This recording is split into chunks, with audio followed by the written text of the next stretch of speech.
So we all know that AI has changed how businesses buy. We know that technology is changing how sales teams operate, and businesses are dealing with more complexity than ever before.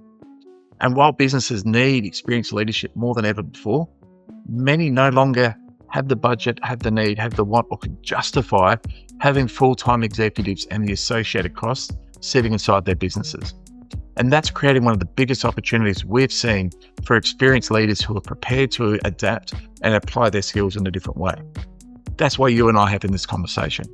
But the interesting thing is that we've discovered over the last 2.5 years is we've spoken to thousands of experienced sales leaders.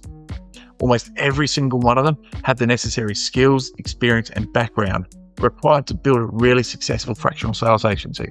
Yet many of them never get the results they're hoping for.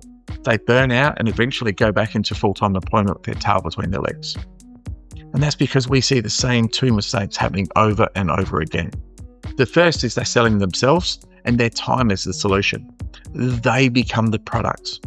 They become a time for money consultant, and while this generates some income, it creates a business that entirely depends on them. If they stop, the business stops. And the second mistake is they rely on too few clients and too few income streams. That leaves them vulnerable, creates unnecessary risks, and creates a business that requires full-time commitment with very little leverage or scalability. The goal isn't to build yourself another job. The goal is to build yourself a business.